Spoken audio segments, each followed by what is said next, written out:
Assalamualaikum warahmatullahi wabarakatuh. Selamat datang di channel saya Arlin Milanita. Siang ini saya bikin janji dengan ibu-ibu bidan. Saya janjian di ruang maternal RSUD KFS Negara. Ini teman-teman lagi pada jaga. Hai teman-teman. Lagi ada pasien partes? Mau. OTW partes guys. Semoga lahirnya lancar ya. Oke, kita ketemu gerombolan mereka yang ada di sana. Selamat jaga. Yuk. Ini lihat apa nih? Ini kemarin juara nggak sih nih? Juara nggak Mbak Reni? Juara nggak yang ini? Ini waktu lomba. Namanya lomba apa? QCC Quality Control. Apa? Ya pokoknya gitu deh. Jadi tiap rumah tuh bikin lomba kayak gini nih, dilombakan. Ada yang juaranya terus dikirim ke tingkat kabupaten, malah yang tahun kemarin juara nasional. Yuk.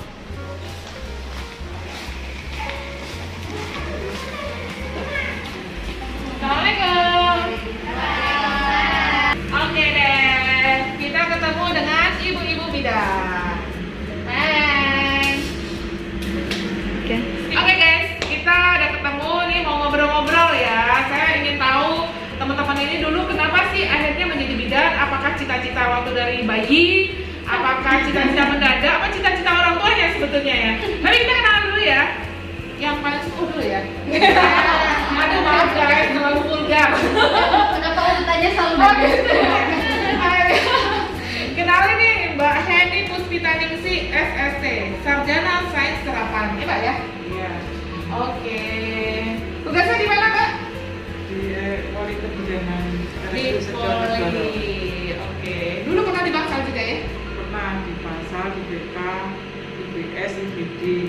Komplek. Semua. Senior, udah semua. Kantin nambah lagi, kantin koperasi juga pernah sekali. Kemudian Mbak Iti, Nur Hidayati, SST juga. Tugasnya di mana sekarang Mbak? di Kamar Pesantren Udah berapa tahun? dari tahun 90 bukan 90 jadi perawat. Kamu udah jadi lahir belum? Belum lahir dong. Jadi dari tahun 98 jadi bidannya 98. Oh, terus langsung 9 dulunya dari perawat saya. Oh, jadi perawat juga? Iya.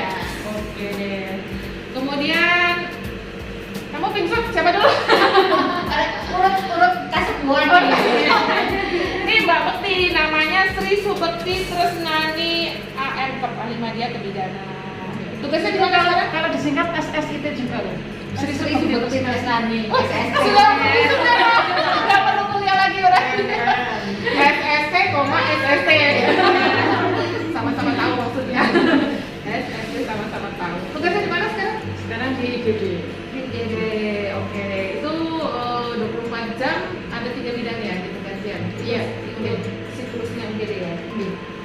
Oke, ini yang terakhir yang paling centil, yang paling nggak jelas pokoknya namanya Yudika Ratnasari. AMK. Yes. Kamu lagi sekolah ya? Lagi. Oke. Kira-kira lulus nggak sih?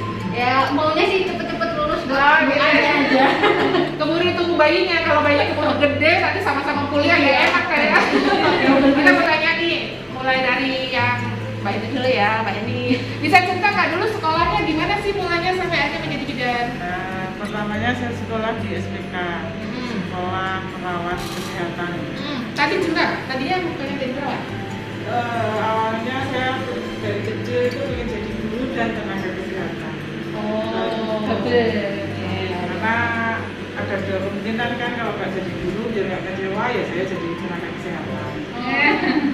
Terus? Ibu saya memilih saya menjadi tenaga kesehatan. Terus saya sekolah di SPK Depkes Magelang tahun 83. Mbak Heni tuh asal dari mana? Magelang. Magelangnya mana? Salaman Oh Salaman, terus SPK-nya di kota? di Magelang. Magelangnya, oke. Setelah saya masuk di asrama selama 3 tahun, saya lulus. Saya tahun depannya PNS di RSU Wonosobo. Oh Tahun langsung? 87 ya. Dulu itu nggak usah pakai melamar Bu, aku langsung jadi PNS. sudah Langsung? mengisi pernyataan untuk menjadi PNS. Oh, kamu boleh ngiri ya. Kayaknya lagi mikir. Kamu belum direncanakan, bapak ibumu belum pacaran malah waktu itu. Terus? Setelah saya jadi PNS, saya jadi perawat selama 7 tahun. Oh iya. Karena zaman dulu itu masih susah sekali untuk izin belajar. Jadi pernah saya juga mendaftar sebelum jadi bidan, saya mendaftar menjadi perawat anestesi. Tapi waktu itu ada kendala dari kasih keperawatan untuk belum diizinkan. Tentang izin perizinan aja. Sekolah lagi? Sebenarnya direktur mengizinkan, tapi untuk masih karena kekurangan tenaga. Nah, setelah saya udah fokus ya wis lah masuk sekolah nggak mau sekolah gitu. Tapi ternyata ada pendaftaran di satu di Asia di Jakarta. Oh iya iya. Waktu itu saya mendaftar dan saya diterima. Stikes Asia? Sekarang stikes ya? Ya sekarang stikes. Kalau dulu masih PBB. PBB Asia. Kalau nggak salah sekarang di universitas. Iya, universitas. Jadi makin berkembang ya. Oh iya. Jadi suatu tahun saya di sana lulus kembali lagi bekerja di RSU Sebagai? Negara sebagai bidan di ruang Anyelir. Cerita, dulu sekolah cuma D1 setahun kok. Ya. Cukup itu? Itu cukup karena waktu itu memang adanya bidan itu lulusannya D1. D1. Habis itu? Setelah itu saya sekitar 8 bulan di Anyelir, kalau nggak 1 tahun, terus saya pindah di kamar bersalin. Masuk ke kamar bersalin, kamar bersalin berapa tahun ya, saya lupa, terus pindah ke kamar bedah sentral. Itu sebagai perawat? Sebagai bidan. Oh sebagai bidan. Di situ kan ada SC-nya. Jadi asisten operasi kebidanan ya? Tapi juga bantu-bantu yang lain lah, nggak mungkin lah kita di satu ruangan Iya. kita Bareng-bareng pekerjaannya yang sendiri lain. itu kayaknya nggak mungkin dong. Jadi kita mesti bareng-bareng bekerja, karena kalau ada kesulitan untuk saya waktu asisten kan mereka juga bantu saya. Jadi kita Terus lanjut bareng-bareng. sekolah untuk SST lagi gitu? Enggak, waktu di kamar bedah itu saya ngambil di pidana di Magelang, di Prodi Poltekkes Semarang, Prodi Magelang. Terus? Selama 3 tahun. Sekolah lagi? Ya, sambil bekerja. Sekolahnya hari Kamis, Kamis, Jumat, Sabtu.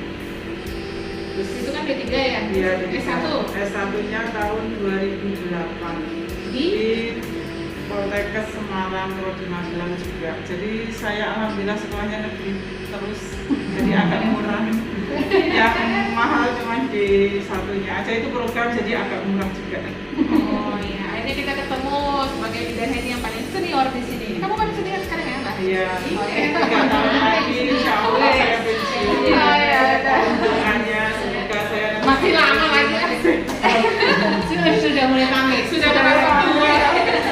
saya doakan. Aku nggak bisa bayangin Kak Yudika seumur Mbak Heni kacau. Masih lompat-lompat aja. Oke, kita ke yang kamu aja lah ya. Iya, gimana? Oh, ya. Kamu dulu cita-citanya sebagai apa? Pengen apa? Kalau ngomongin cita-cita sih sebenarnya nggak ada dulu kepikiran kayak sekarang ya dok, jadi ibu bidan gitu nggak ada kepikiran sama Kamu sekali. cita-citanya jangan-jangan pengen jadi atlet ya? Iya kayaknya. Iya, atlet sih nggak juga dong. Kalau dulu selesai SMA nih, saya kan SMA negeri, nggak usah sebut merek SMA-nya. Oh iya, iya. Di mana? Di mana? Nggak usah sebut merek. Di Wonosobo? Ya di Wonosobo. Oh iya, iya. Oke. Di Wonosobo selepas SMA tuh sempet nggak kepikiran nih bakal jadi tenaga kesehatan, tuh nggak ada sama sekali pikiran ke sana. Kesasar. Terus dibilang kesasar juga enggak. Jadi nggak jelas. Jadi kamu ikut arusan Google, aku harus jadi apa? Jadi bidan aja, jadi bidan aja. Harus ikuti.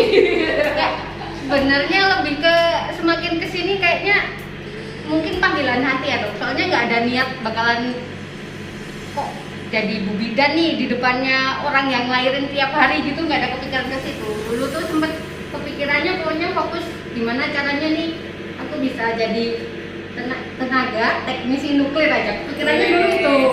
Jadi radiologi gitu. Enggak, lebih ke terjadi pertambangan gitu.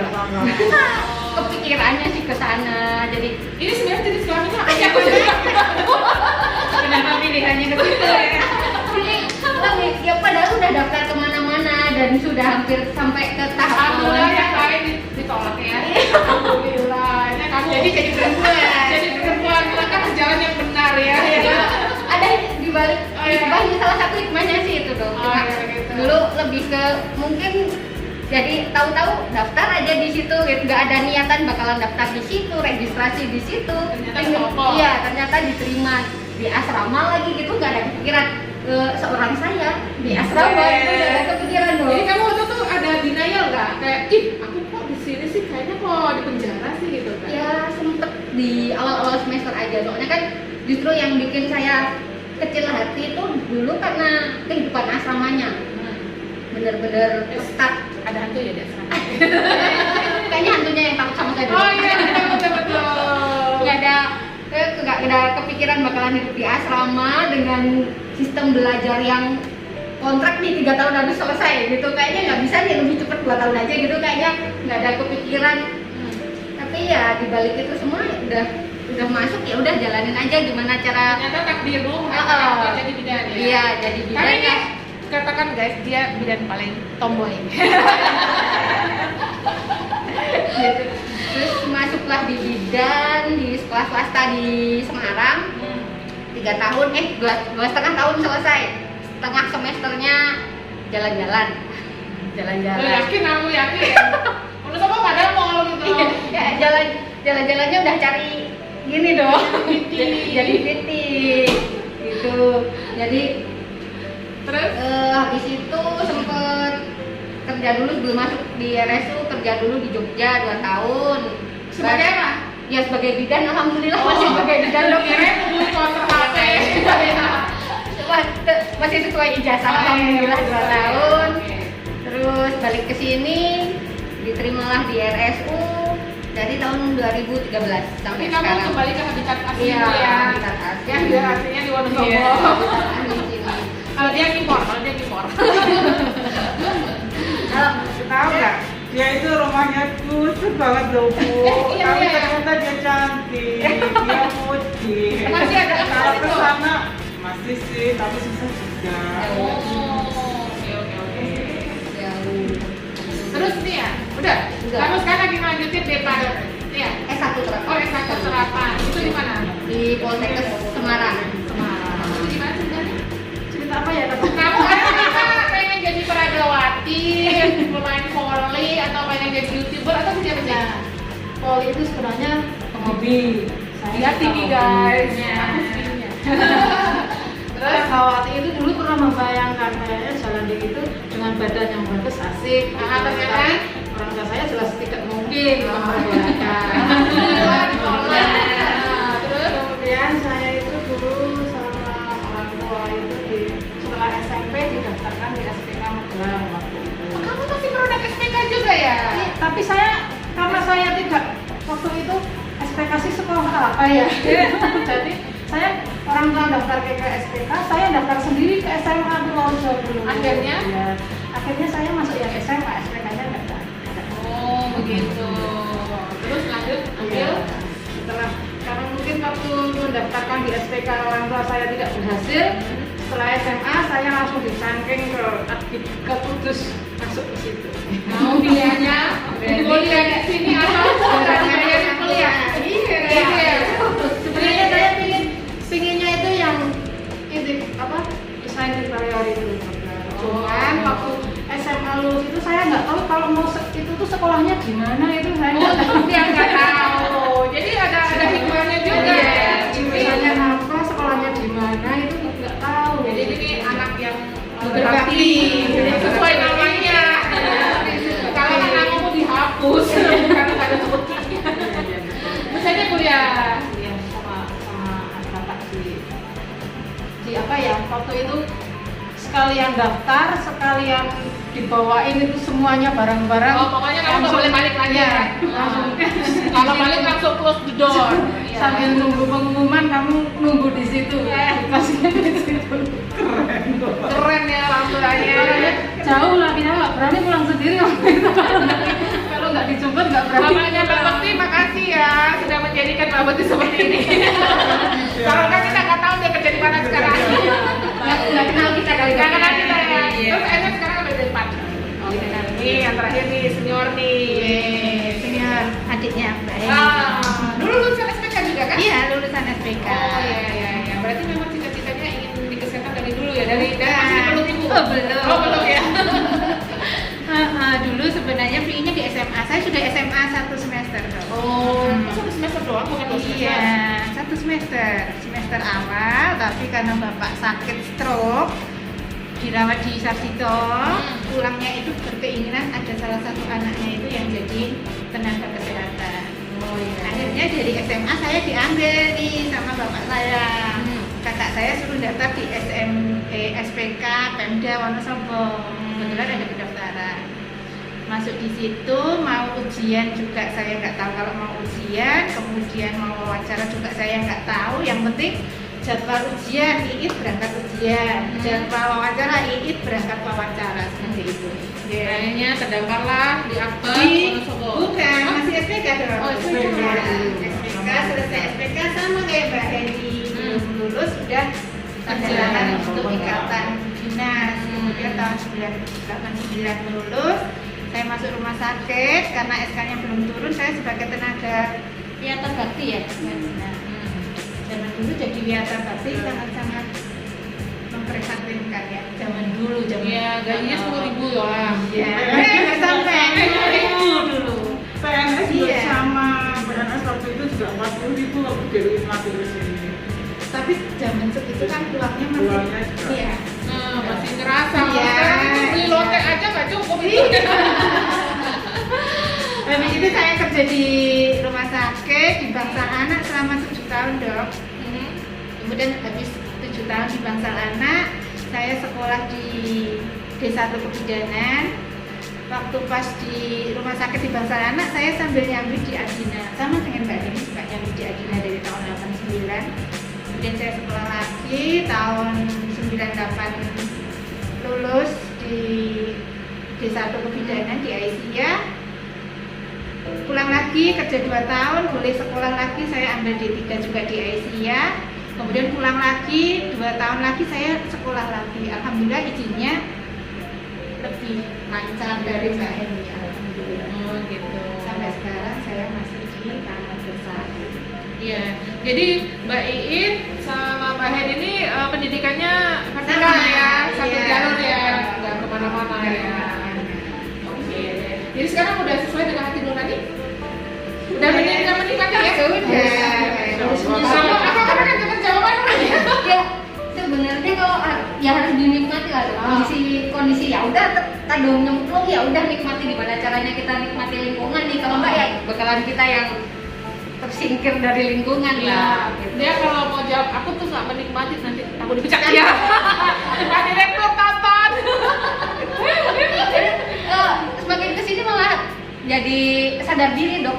Gampangannya gitu lah, sadar diri. Ternyata peran perempuan itu justru gitu jadi bidan bisa benar-benar tahu dari gitu lahir sampai peran perempuan sampai ngelahirin generasi keturunannya tuh jadi benar-benar tahu. Jadi oh, jadi hikmah jadi bidan tuh sebenarnya secara kayak gini loh, dari ilmu juga tahu secara teori ya, Dok. Dari peran utama seorang perempuan yaitu ngelahirin seorang bayi gitu ya, jadi tahu. Jadi ya udah berarti memang ini hikmahnya. Saya nggak harus jauh-jauh sampai ke ya nggak dunia nggak ada tanaman di Jadi dalam. perkembangan kamu ya, kalau nggak kamu nggak jadi cewek kamu. Iya. Aku baru percaya dia jadi cewek setelah dia melahirkan anak, guys. Tadinya aku masih ragu-ragu. Ya, gitu deh, Dok. Gitu deh. Aku mau tahu ya, kalau misalnya ngambil spesialis dokter, mengambil kebidanan itu boleh cowok, boleh cewek. Tapi kalau jadi bidan tuh harus cewek ya?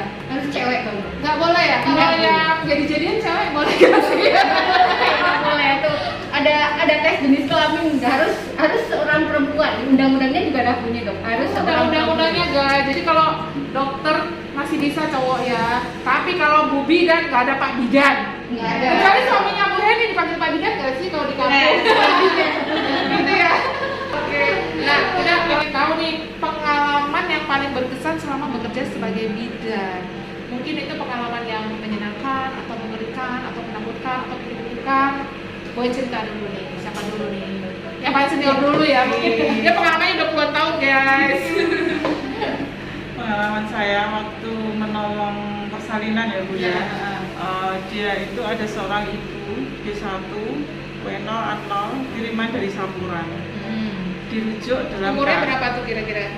umurnya sekitar 20 tahun. Dia Masih sudah waktu umur segitu itu sudah saatnya melahirkan lah, sudah nggak terlalu muda. Dia sudah siap. Dia sudah siap untuk melahirkan. Suaminya itu kerja di Kalimantan. Saya nggak tahu kerja di mana, pokoknya di Kalimantan. Dan dia sempat nyempetin pulang Bu untuk menunggu istrinya untuk melahirkan. Dalam proses persalinan itu kan nggak semuanya lancar mudah ya Bu, mesti ada penyulit. Nah, si ibu itu menemukan penyulit. Waktu itu tuh dia sudah ditunggu lahiran di puskesmas ya. Setelah nggak bisa 2 jam ditunggu nggak bisa, dia dirujuk ke rumah sakit. Dalam keadaan DJJ-nya sudah lemah, dan waktu itu masih belum ada Doppler, belum USG-nya, adanya di radiologi ya kayaknya waktu Itu masih pakai teropong itu ya? Klinik pertama. Limek. Aku puluhan tahun yang lalu pegang itu. Jadi belum canggih ya Bu ya, kayak renek ya kita dengerin. Terus waktu itu prosesnya menerima pasien, setelah kita anamnesis semuanya udah tahu, kita telepon dokter Bu. Jadi di VK itu, di kamar bersalin itu, kita menolong persalinnya itu sendiri. Dibantu dengan pos itu, kalau pas ada pos, kalau nggak ada pos kita sendiri minta tolong dengan perawat sebelah. Kalau kita nggak baik-baik sama perawat sebelah, ya mereka nggak mau bantu kita. Tapi kalau kita suka bantu mereka, dia akan datang sendiri. Mbak ada pasien, dia datang kembali. Dan waktu itu saya sendiri karena waktu itu jam-jam repotnya di bangsa lain. Nah saya lapor dokter Agung bahwa ada pasien seperti ini. Oh, yaudah Mbak di vakum aja. Dulu itu kita boleh melakukan vakum itu sendiri Bu. Dulu ya saya bilang dulu. Sekarang tidak boleh sama sekali ya. Sudah saya vakum, gampang Bu. Waktu itu saya sudah lahir, udah jahitannya robeknya, karungnya robek sedikit, nggak udah satu lah. Udah. Tapi setelah bayi lahir, bayinya kan tak sendiri ya, dirawat sendiri, saya bungkus sendiri semua, udah beres, bayi tak taruh. Nah, saya merawat ibunya. Ibunya itu darahnya mengalir terus Bu, kayak keran. Kayak keran dibuka. Ya. Terus luar biasa, saya astagfirullahaladzim, saya cuma kayak gitu. Dan Mbak, aku minta tolong. Saya ingat kayaknya Mbak Laras yang masih jadi sekarang di Anggrek ya. Saya tolong Mbak diteleponkan dokter Agung suruh tindak sini, saya bilang gitu. Terus dokter Agung enggak dikasih disuntik ini diadvis lah sama dokter. Saya laksanakan advis itu. Ternyata tetap tidak bisa Bu. Setelah itu yaudah siapin operasi. Terus siapin operasi di kamar operasi itu waktu itu kan juga belum canggih kayak sekarang ya Bu, masih manggil terlalu lama lah ya. Dan itu pasiennya semakin memburuk, shock. Bapaknya suruh mencari darah, nggak bisa Bu, karena dia bukan orang sini, jadi nggak tahu kemana-mana. Nah setelah itu saya udah cuma tinggal telepon Pak Agung lagi, pokoknya dokter tindak sini, saya nggak berani, saya bilang gitu. Seandainya ada apa-apa sampai pasiennya meninggal tuh saya ada temennya lah Bu, saya nggak sendiri ya. Nggak bisa, sakit dokter, sakit, pokoknya dokter kedah tindak beriki. Saya memaksa dokter Agung, dokter itu datang dan menunggui dokter masa saya darahnya itu ngucur terus Bu, nggak bisa diberhentikan Bu. Suaminya tuh pegang kaki saya, kalau mungkin kita sekarang gitu kan jijik ya Bu, itu tuh aku dipegang kakinya. Bu, saya minta tolong istri saya diselamatkan ya Bu, saya minta tolong, ganti lagi pegang dokter Agung. Pak dokter, saya minta tolong istri saya diselamatkan ya. Udah kayak gitu, tapi setelah setengah jam Bu, akhirnya pasien itu meninggal, tidak bisa ketemu. Diagnosisnya Atonia. atonia uteri. Jadi atonia uteri itu salah satu komplikasi dalam persalinan ya. Angka kematiannya tinggi ya. Iya. Kalau nggak ditangani pada saat yang tepat dan waktu yang tepat, bablas. Kalau bayinya sempat dilahirkan, bayinya bisa hidup. Yang diceritain ini, bayinya gimana? Bayinya setelah 2 hari meninggal Bu. Jadi saya sampai sekarang itu ada rasa kecewa. Maksudnya ada beban ya, tetap sampai sekarang kalau masih ingat, kadang-kadang ingat ya Bu, kan kita itu kadang-kadang masa lalu ingat ya Bu. Saya itu ingat tuh, saya itu kayak gimana ya Bu, kayak Trauma ya, trauma, pokoknya kok aku tuh nggak pinter ya menolong dia kayak gitu. Padahal itu tuh ya Sudah takdir ya, Allah Allah yang bisa. takdir. Tapi kok kenapa saya nggak bisa? Iya. Cuma sampai sekarang kayak gitu. Waktu itu saya itu pasiennya menuntut, tapi kok menuntutnya tuh nggak sama saya. Alhamdulillah mungkin saya masih di sini ya, menuntutnya sampai puskesmas. Ada Kenapa kenapa? mas? Ganti berapa gitu, pokoknya sampai diisi begini. Ya. Alhamdulillah Jadi waktu itu. kalau seorang ibu habis melahirkan, karena pada saat melahirkan itu pembuluh darah yang di dalam rahim itu terbuka. Seharusnya setelah bayi keluar, pembuluh darah itu nutup. Pada kasus atonia uteri ini, artinya uterusnya atau rahimnya itu tidak berkontraksi. Jadi pembuluh darahnya ngucur buka aja, seperti orang jadi perdarahan kayak darah pembuluh darah besar iris ya, mancur sesuai jantungnya berdenyut yaitu sur gitu ya. Jadi angka kematiannya juga tinggi, perdarahannya juga tinggi, terjadi shock, tensi drop. Kalau pada saat tepat biasanya di histerektomi ya. Iya. Rahimnya diangkat guys, dan ini kasus yang mungkin keputusannya sangat sulit, anak pertama ya. Kemudian pada saat dioperasi harus sudah ada backing darah yang udah siap ya. Tapi waktu itu tahun kapan ya, waktu itu zaman dulu ya. 98.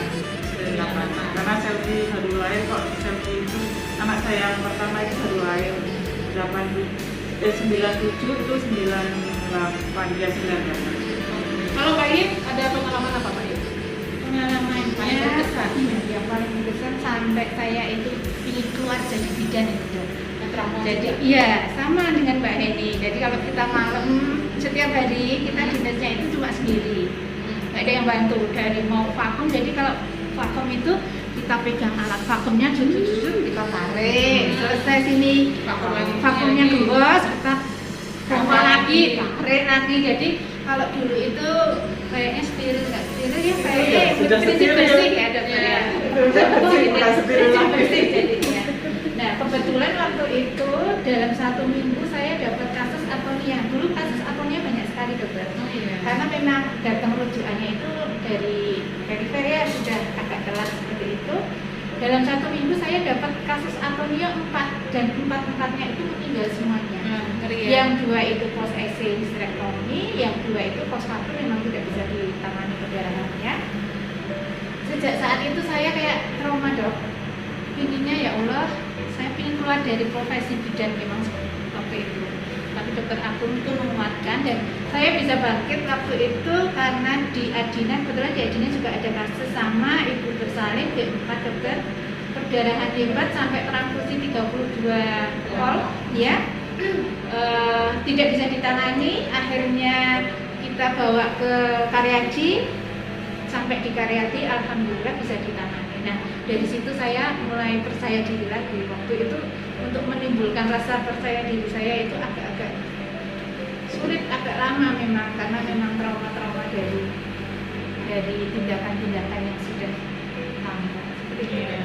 Mungkin kalau waktu itu tindakannya itu ada temennya ya Bu, mungkin ya kita nggak itu Bu bebannya. Jadi ada temennya lah kita tuh waktu Berbagi menolong tugas itu ya. Jadi kan orang apa ya rasa-rasa sampai dulu itu sendiri Bu. Jadi ya Allah sendiri Kalau benar-benar mau sendiri. telepon beliau, kan kebetulan di rumah sakit cuma ada 1 dokter. Hmm. Kalau sekarang jadi posisi IGD itu sekarang di laborat. Kita dinasnya PK-nya di depan dekat bendera itu. Jadi dari sana kita lari dulu ke IGD untuk telepon dokter. Kemudian kita balik lagi ke sana. Iya, sama. Kalau mau operasi juga kita sendirian. Jadi pasiennya di depan bendera, kamar operasinya di IGD. Iya. Oke, jadi kalau di bidang kesehatan itu kita semua profesi ya sebetulnya kita tuh learning by doing ya. Jadi kenapa menjadi sematang ini beliau-beliau karena menerima kasus yang hampir sama, mungkin udah jutaan bayi yang ditolong ya, ratusan ribu atau sampai jutaan bayi yang sudah pernah ditolong, akhirnya menjadi menambah kepercayaan diri kalau berhasil ya. Karena pengalaman yang buruk itu diperlukan juga. Bukan kita berharap, tetapi itu membuat kita makin matang dan makin matang dan tahu ngambil keputusan tepat kapan harus telepon, kapan harus konsul, kapan harus melakukan ini itu. Karena nih kalau ini ya guys, bedanya angka kematian ibu dan anak itu kita laporannya langsung ke kementerian. kementerian. Jadi Iya. selalu ada audit medik di bidang ini ya. Iya. Namanya tiap hari apa dikerjakan tuh? Kalau di kita hari Kamis, Namanya apa? konferensi klinis. Konferensi Iya. konferensi klinis dihadiri oleh dokter SPOG semua. Kemudian 1 bulan sekali nanti ada audit di dinas kesehatan. Dinas kesehatan Iya. khusus untuk kematian Maternal dan perinatal. perinatal. Iya. Gitu. Jadi bisa dibayangkan beliau-beliau ini bertugas dengan selalu dapdikduk. Iya. Harapannya selalu menjadi semua persalinan itu normal. Memang 95% persalinan normal ya. Semoga nggak ketemu 5% yang bermasalah ini.